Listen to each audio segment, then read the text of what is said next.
Hello guys! Good morning! So, for today's video ay gagawa tayo ngayon ng movie para sa aking birthday celebration.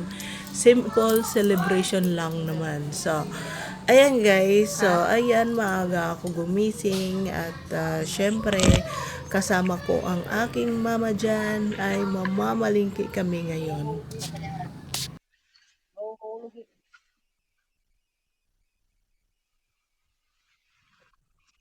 So ayan guys, andito na nga ako sa labas at rinidi ko ng aking motor at ang kasama ko pala dyan ang aking mama. So ayan, sabi ko nga kay mama, samahan niya ako at syempre siya ang maghahawak sa likod kung mamimili na kami ay may maghahawak sa likod habang pauwi kami. So ayan guys, at madilim pa dahil syempre madaling araw pa lang nagising na tayo ay kailangan na nating lumabas para mapaaga ang ating pamamalingki. So guys, tara samahan nyo ko sa aking mini vlog ngayong araw na to. So, uh, so nandito na nga ako guys sa Pangpang Market dito sa Angeles, Pampanga City, kung saan malapit sa amin yung market. So ayan, pinuntahan ko na dito. At syempre, una kong pinuntahan dyan guys, ang aking favorite na isda guys. Ayan, isdang bato guys. Dito pala guys, lagi akong pumupunta dito sa place na to dahil dito lang pala yung nagbibinta ng isdang bato. Tuwing napunta pala ako dyan guys sa market, ang una ko talaga pinupuntahan ay dito banda sa bilihan ng isdang bato. So ayan guys, at simunod na bumili na rin ako ng iba't ibang pulutan namin at ayan ang aking mama kasama ko sa dyan. So ayan, so ngayon pupunta ako doon sa karnihan dahil bibili rin ako ng baboy at pata at kasi guys pagkatapos ng inuman ay gagawa ako ng sabaw. So ayan, at bumili na rin ako dyan guys ng tilapia at iba't ibang gulay. Ayan guys, at syempre bumili na rin ako ng at iba't ibang mga ingredient at syempre bumili na rin ako dyan ng pansit ng at may nakita pala ako dyan na favorite kong suman at napabili na rin ako para sa breakfast. At pagkatapos guys, bumili eto, may tingin pa nga pala ako dito sa mga isdaan bato dahil meron pa pala sila ditong iba't ibang klaseng uri ng isdang bato.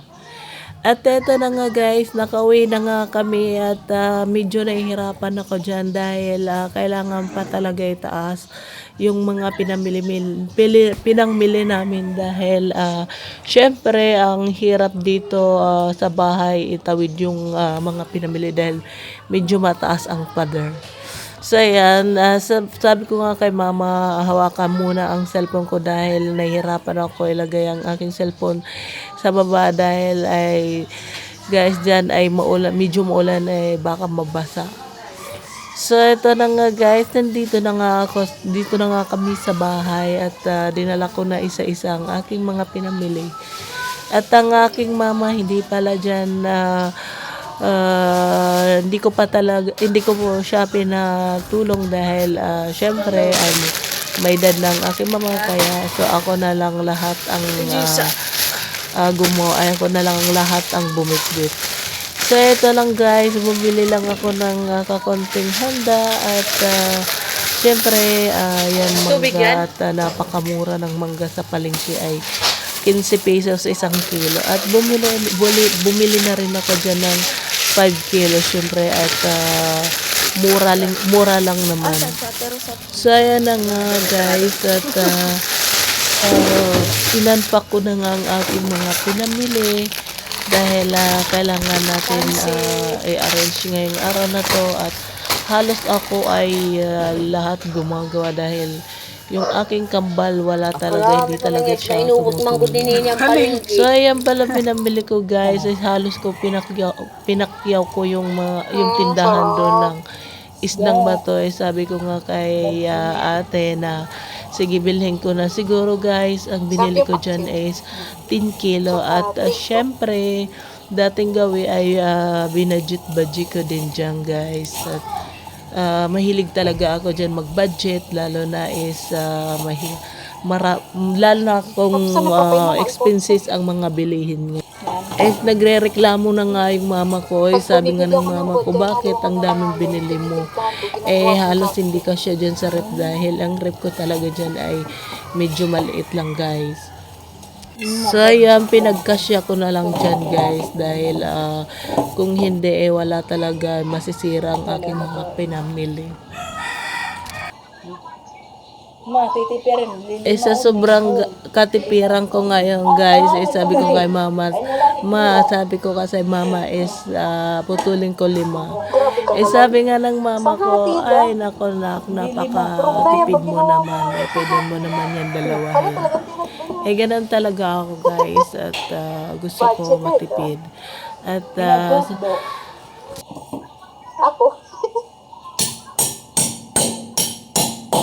At pagkatapos na nga ito guys, tinulungan ako ng aking mga brothers dyan dahil syempre birthday ko ngayon ay sabi ko nga ay magkikilaw kami ng dilis para sa pulutan lang guys. At syempre tumulong na rin ako para mapabilis ang pagluto ng pulutan namin. At syempre salamat sa kanila dahil kung wala sila ay mahihirapan talaga ako magluto. Dahil yung kambal ko talaga hindi talaga tumutulong dyan. At syempre ang aking mama hindi ko din yan pinatulong dahil medyo may edad na kaya hindi na niya nga kaya magluto. At ayan guys, ang aking brother ay siya lahat nagluto. At ako naman ay syempre na-range ko lang kung anong gagawin. At bumili na rin ako dyan guys ng chicken feet. Syempre ito yung pulutan na lang gusto mo. So ayan na nga guys, ang daming bisita ng aking kambal. Ayan, at nasa aking mga YouTube ko bisita to, rin bahala sila. ka. Mag-hi to na, mag-hi! Hi! Oh! Babalo.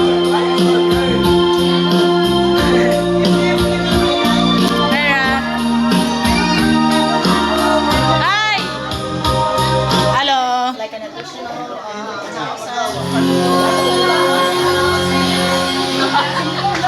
Oh!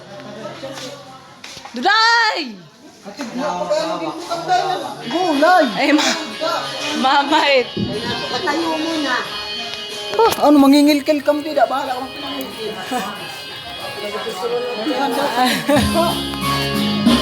Ate Lisa! Ate Inday, dito ka, dali ka pa. Didi.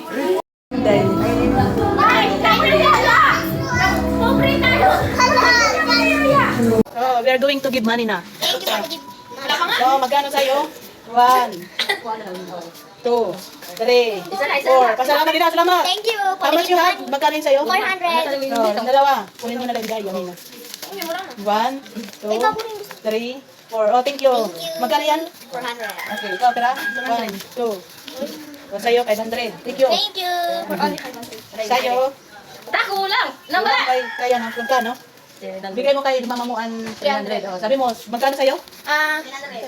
So, 700. 700. Thank you for giving money. Oo. Ito mama, dito na, tapos na kayo. Dito.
So, ayan lang guys at hanggang dito na lang ang aking mini vlog. So, thank you for watching and happy birthday to my twins and syempre to me.